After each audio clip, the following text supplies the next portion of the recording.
Hey everyone, this is Nate Armstrong, founder and CEO of Home Invest. We worked together for a little bit over 2 years on his events, and we're here today. I'm just going to kind of take you guys through what we did together. You'll get to hear in Nate's own words how we built his business using live events, workshops, webinars, a lot of public speaking.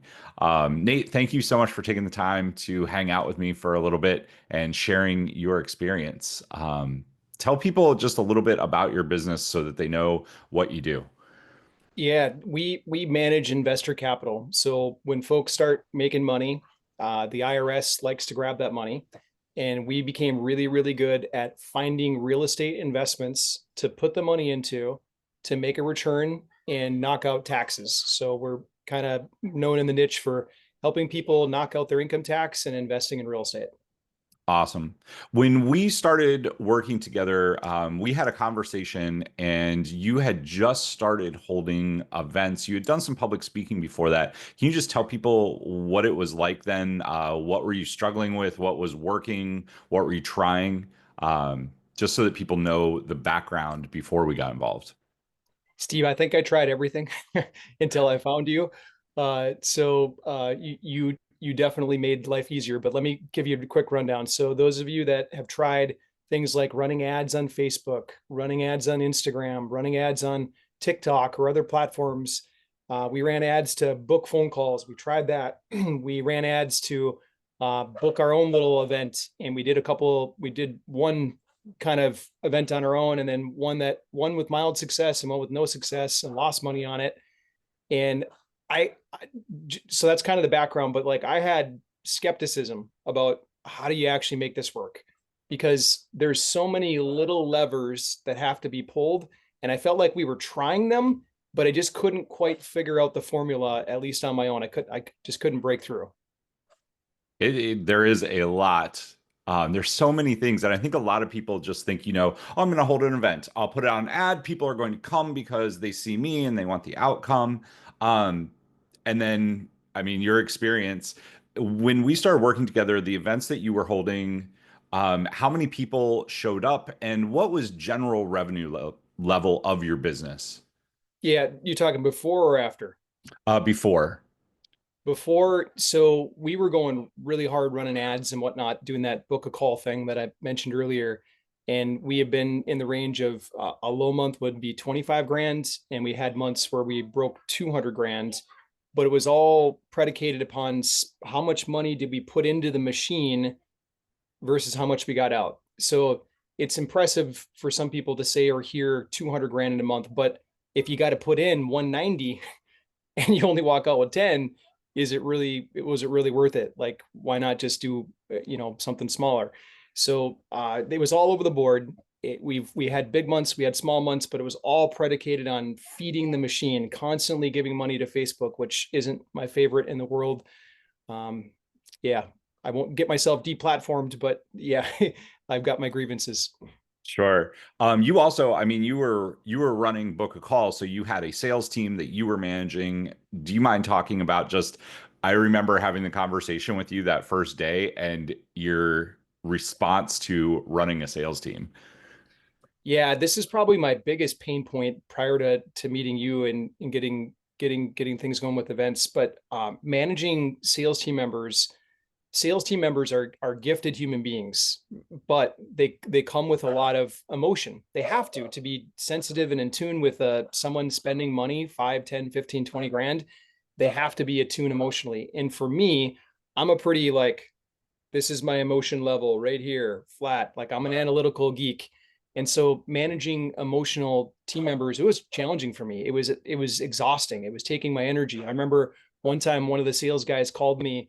It was like 11:30 on a Saturday night, and he was mad because a different sales guy was trying to what he thought was poach his lead, and he's blowing me up like, you got to answer me right now. And I'm like, what's going on? And he was so emotional. And so I remember when I came to you, Steve, it was like, Steve, I don't want to manage 5, 10, 50 sales. I just don't want to do that. Like I've got so many good things in my life that I just don't want to manage all these people like this. It's not for me. Yeah, I totally understand. I mean, there's two threads there. The first one is it's a huge hamster wheel to run ads, then have people book a call and then close the sales. And to your point, if you're making 200 but you're spending 190, that's a huge wheel to keep spinning. And we'll get into what we did with events. The second thing is managing highly emotional people. Even if you had tried sales managers, you weren't wanting to manage, but you had gone through several sales managers, and it is tough to build a business just based on a sales team. It can work, but it's a lot of management. I think you ask yourself, is this where I want to be spending my time, or do I want to be on stage speaking, attracting the right people, and closing them in a few day window versus having to manage this all month? I remember having that conversation, and I think that's what you were looking for. Does that sound correct?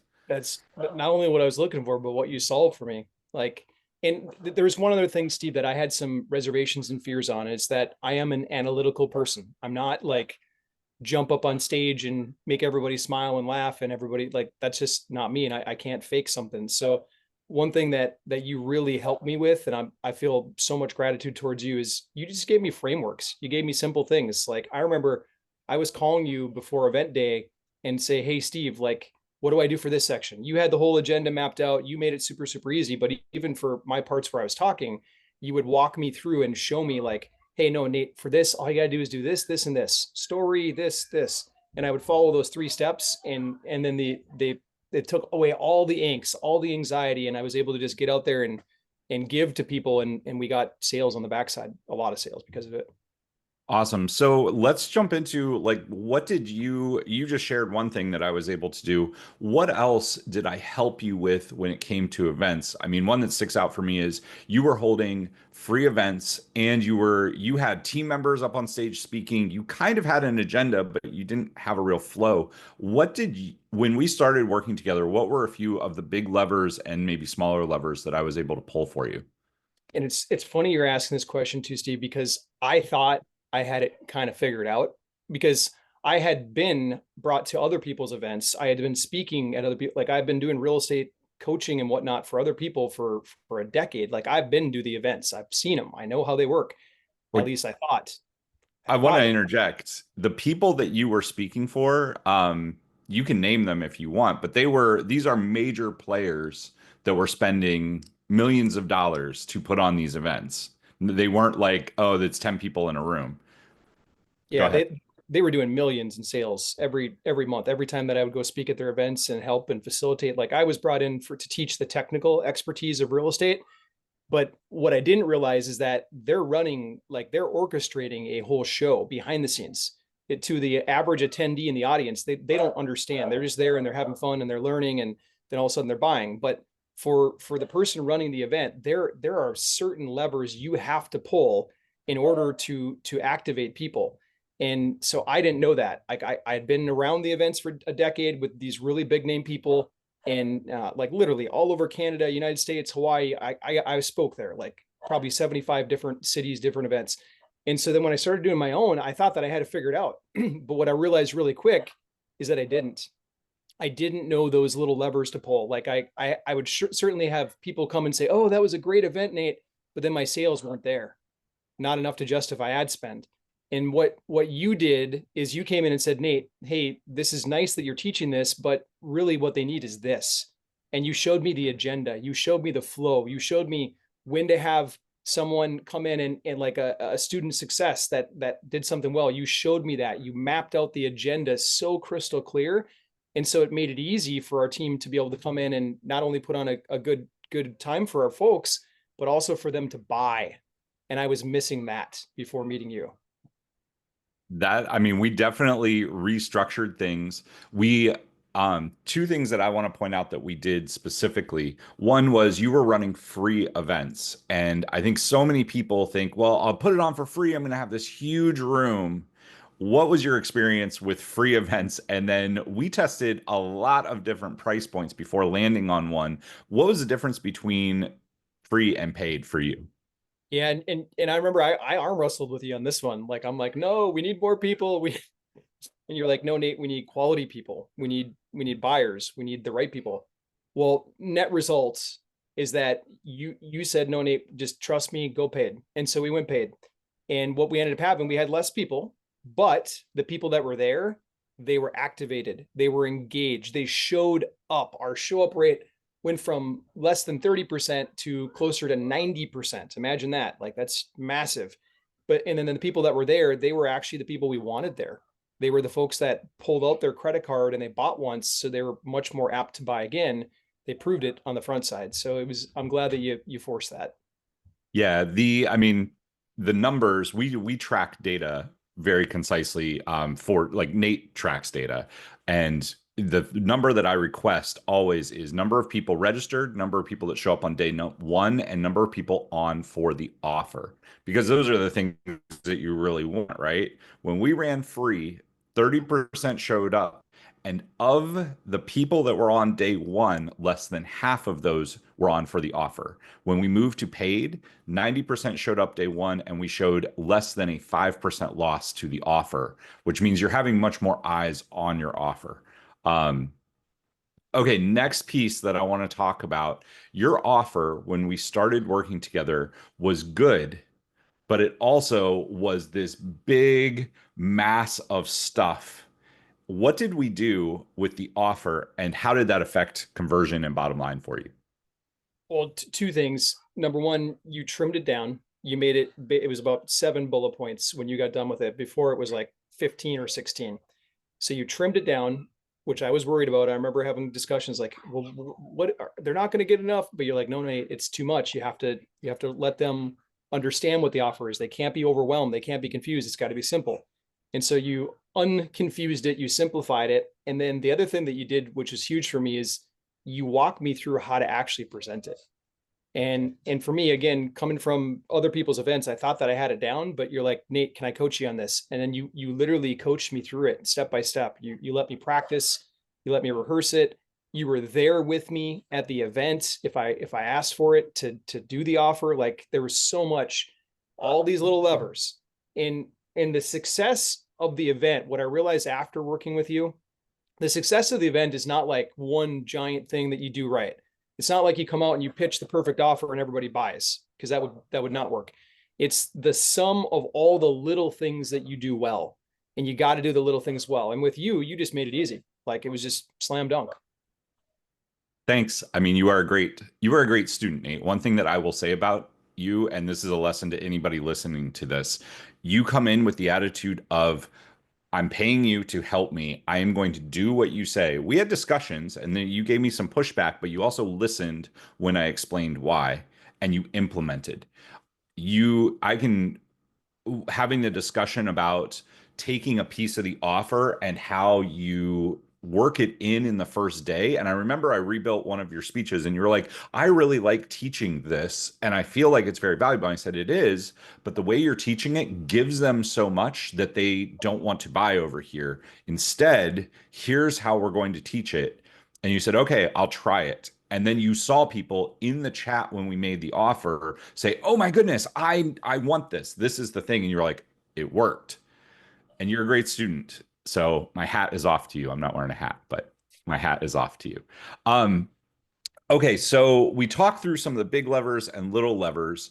One of the things that I want to touch on is day one and day two is around content and the offer. Day three, we added in a repitch, and this is something that you gave me a lot of pushback on at first. And then when we added it in and we did it the correct way, one, what were your feelings around it? And two, what was the outcome? Yeah, just like you said, I had questions on it, and but you walked me through it and told me the value would be there. So on result for us, bottom line is that I can't say quite doubled, but almost doubled sales each time that we did the repitch the right way.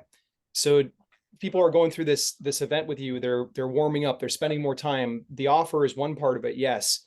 But if you just come in and like force an offer on somebody again the same exact way, they'll say to themselves, I already heard that, and they'll start to tune it out.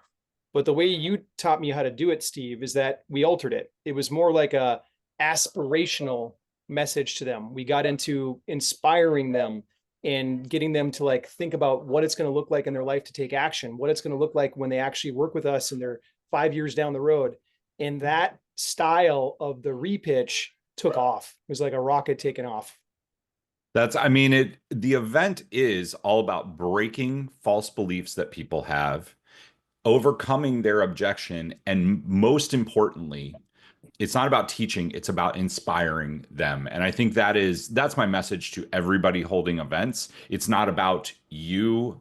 And Nate, you are humble, and you made it about the people in the room. When I helped you make that shift, you did not give me a lot of resistance. Or people that I work with that sometimes do, because they're a little more ego driven. But you immediately leaned into people and made them feel like they could do it. And by doing that, I mean, that creates buyers. Um, the other thing that I wanted to talk about was, how was it having somebody else host the event? I think the MC is one of the most critical pieces, but I want to hear it in your terms and what you thought of it. Because when we started working together, it was you and Kate and Sue and some people on your team that were on the event. I came in and I started MCing and helping with that. How did that change things for you, and what were the results that you saw? Well, you have a personality that's very unique. You are a disciplined guy. You're willing to stand up for what you believe, but you're also fun. People love you, and especially on a stage environment. Like I actually saw your personality like come alive when you get in rooms like that. You just know what to do. Like I'll give you an example. This is like the dread of everyone holding event. If it's an online event, if you start getting negativity in the chat, like it's just the dread. You'll get, oh, get to the point, teach. Like you'll hear crap like that. And for me at first, I'm like, oh no, Steve, you're just like, no problem. And you just take it head on. Hey guys, thanks for coming today. Hey, just so you know, this is a negativity free zone. And I remember exactly how you said it. You're like, this is negativity free zone. Here's why. People come here to learn. If you don't want to be here, then you don't have to be here. You can jump off. And the whole room responded. Like you had people coming out in support of you saying, yeah, yeah. And I'm like, Steve, that only comes from experience, just being cool, calm, collected. And that's just one example. I could probably give 25 examples of other moments like that, but you know how to do it from the front of the room in a fun, loving way. And you keep the train moving. Everybody has a good time. I don't think I've ever had anybody come to one of our events that you emceed that said, hey, I didn't have a good time. Everybody comes back and says, oh, I remember that. We just had a gentleman give us $1 million investment. Think about this. Like he attended a virtual event with us, virtual, online, never met us in person. He gave us $1 million investment after coming to a couple days hanging out with us on a virtual event. Like that stuff, you just can't make it up. And I appreciate your MC ability. Thanks. Just to comment, negativity can happen at any event. You're going to have a small subset of people who are in a victim mentality. And one of the biggest challenges is when we start making the pitch, there's somebody in the chat. And this is a lesson to anybody listening to this. And Nate, I mean, you saw this firsthand. Take it head on and liquefy it, because if you just call it out and you get the audience support. The biggest fear of people is somebody's going to be negative in the chat, then people are going to jump on the bandwagon and nobody's going to buy. If you can take that and flip it, it will actually add to buyers, because the people that are there that are buying into you as the person on stage making the offer, they want to see you be nice and kind, but draw a clear line between us and that person. And that person has their own beliefs. And I'm not saying that you should shame them. I'm not saying that you should do anything negative to them, but there is a very clear way to flip it around. And if you do it correctly, whether it's in the pitch or not, but especially in the pitch, I remember there was one of the events that we did over 30 big events. There was one in particular where a guy was being really negative, and I just paused the pitch, which I think most people would not have the balls to do, and just had a conversation with the guy. And that was our top selling event. And it was because the audience saw us turn that guy, and then you said a few things to speak into him, and that liquefied the objections. And you're doing it for that one person, but you're also doing it for everybody listening. A little bit of a teaching moment there, but Nate, I mean, that's you. I want to hear the last piece that we'll kind of finish up with. Um, we did so many different things and pulled so many small levers. What were, I guess, some of the things after the events were done that stuck in your mind that you would tell other people listening if they're thinking about holding events or they're holding events right now, but they're not performing the way that they wish? Um, there's no way if I could shake it up and like if I had to redo everything and go back to day one, there is no way I would walk into that battlefield of an event without you, without you, Steve. And we've talked about some of the reasons on it, but there's this we've talked probably about like maybe 6 or 7 levers on this little thing, right? This little thing right now. But in reality, there's probably 30 that now that I'm going through my brain, you have to do and you have to do the right way. Um, the opener. So in your framework, you call it the State of the Union. What do you talk about? Do you just start coming and talking about your kids and your wife and your marriage? No. Do you talk about do you just get into teaching right away? No, there's a specific framework for it. And you had a framework for every single component all the way through the agenda, whether we did 2-day events, we did 4-hour events, like you walked me through so many different ones, but you had a specific agenda for each one. And I don't think that anybody going into the event season, because it's changed a lot, anyone going into the events this season, if they did it without you, I think that they're just costing themselves money. There's no way if I had to start from the beginning, there's no way that I would even do one event by myself. I'd consult with you in some fashion, whether you're doing the whole thing or you're coming in and shaping it for us. I would have you there at my side so that I could make sure that I nailed it and I didn't lose money. I mean, I greatly appreciate it, and I agree. Ballpark figure, if you had to put a number on it, because I am not cheap to work with. I do a lot of things and I have a very specialized skill set. Bottom line number, what do you think it was worth to you, either in percentage of closes or of total number? Man, revenue, I'm 100% confident that it's over 2 million on just our collection side. It's probably closer to 4, but I don't ever want to misquote a number. And then more importantly, what our core business is raising investment capital. And just in the last year, we've raised over $25 million. So what is that worth? If you're in my profession raising capital, 25 million, that's worth a lot. It's even hard to quantify what the value of that is, but for us, it's meant the world. The frameworks that you teach, Steve, like what you do for people, the even helping this analytical geek over here become someone that can feel comfortable holding events, like I'm forever in your debt. And I'm not paid to be here. Like no, Steve didn't even he didn't even come to me, just so you guys know. He didn't even come and say, "Hey Nate, will you give a testimonial?" I said, "Steve, you're having an event. Can I come share? May I share?" Like, because that's how convicted I feel about it. So Steve, I appreciate you, brother. Awesome. The last thing that I will say to anybody listening, Nate, you are a great student. And although you are analytical, one of the things that I was able to help you with, I'd like your thoughts on it, is to show more emotion on stage. Because the camera and Zoom steals a couple levels of energy, right? If you're at a level 7, you're going to come across at a level 4 or 5. And the biggest thing with events and getting engagement and all of that is part content, but also the presenter's energy. If you can speak to that a little bit, because I think a lot of people are very good at their business, they're good at analytical, they're good at teaching, they're good at frameworks, but when they get on stage, it's a different story. All right. So this, if you take nothing else from today, then hear this. I went through bankruptcy. I got into a development deal, a developer walked away, a bunch of money disappeared, and it led my family to bankruptcy. I'm in the financial investment realm. Like it's hard to even share that. And Steve, you helped me share that through the right journey. And you helped me reframe the story so that it came out the right way. It wasn't like I went bankrupt, give me your money.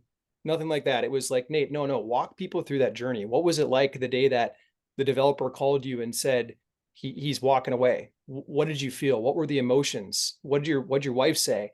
And so in a short, concise period, you help me relive that journey so that people can understand that. And so that emotion, it was really Q&A sessions with you to pull it out. And then I was able to put it in the right story format for people. And that's what helped me pull emotion onto the camera, or even when we do it in person together. Awesome. Nate, I just want to say thank you for taking the time to do this. And you did reach out to me, but it was a pleasure working with you and seeing your business grow. I mean, we did so much throughout the events to grow top line sales, but it was awesome working with you and seeing your growth. Thanks for taking the time. I really appreciate it. Steve, thanks. Good luck, guys.